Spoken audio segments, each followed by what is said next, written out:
To talk more about the blockbuster May jobs report, I do want to bring in President Trump's former economic advisor, Stephen Moore. Hi, Steve. Thanks so much for joining us today. Hi, Greta. Great to be with you. Predictions were way off for May. Why were experts so wrong when it came to this jobs report? I don't think any of us know why the experts were so wrong. I do think that one explanation is that states really started to open up a lot sooner than was expected. And so as soon as you start to see restaurants open up and bars open up and stores open up, you see more people getting hired. And that was really true in Texas and Tennessee and Georgia, and in about half the states really raced out of the gates and got going. And you did see a lot of jobs in the restaurant industry. You saw a lot of jobs in construction. Manufacturing did very well.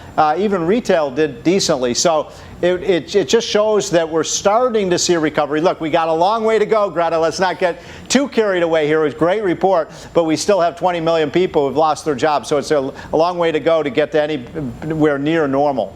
I want to break this down by industry. You mentioned restaurants. Food services did see the largest increase of jobs, adding 1.4 million jobs last month.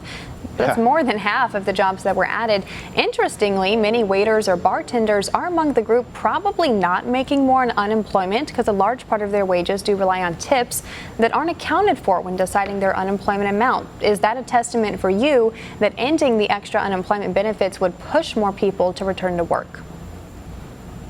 Well, this is going to be a big challenge going forward, Greta. It's a great question because now that we're starting to see a recovery in progress, and I don't think there's any doubt now that the lockdowns are done basically, and that you're going to see a stop in the a cessation of the stay-at-home orders, virtually everywhere in the country.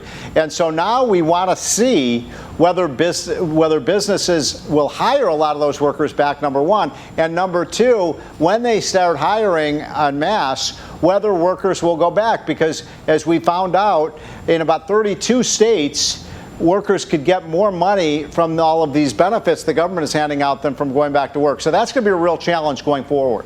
You mentioned the states that have reopened and reopened quickly. Most of those are Republican-led states. Many Democrat-run states and even cities have been slowing their reopening.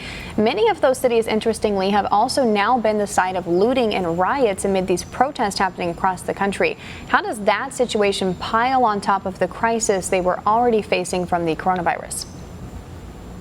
Well, first of all, we should take note that these surveys that reported the jobs, they predate the riots that happened in so many cities. And so we'll see in the next report how that affects employment.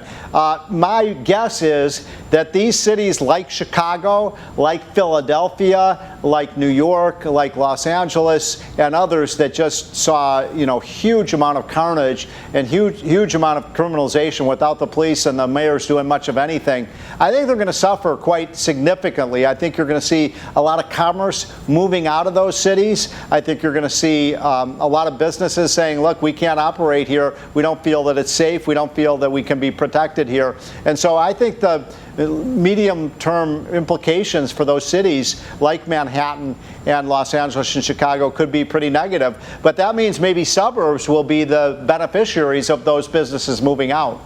All right, Steve, I'm pretty sure I know your answer here, but what do you think is the appropriate move to be stimulating spending in this economy as workers do return to their jobs?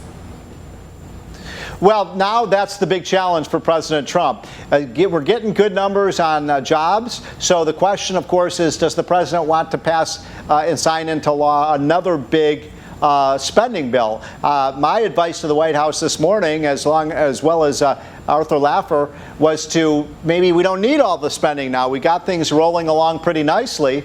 It would be a good time to do a payroll tax suspension for the rest of the year to reward employers for hiring more workers and to pay workers more money to get back on the job. That would mean everybody, you and me and everybody watching this show that gets a paycheck would get a 7.5% rise in their paycheck. That's not nothing, and it would be very beneficial to working and hiring and making sure that we keep seeing these good jobs reports in the months ahead. All right, economist Stephen Moore joining us to talk about the stunning May jobs report. Thanks so much for coming on the show today, Steve. Thank you. Want to see more videos like this? Click on the link below and subscribe to One America News on YouTube, and call your cable provider and kindly demand that One America News is added to your lineup. Call and subscribe today.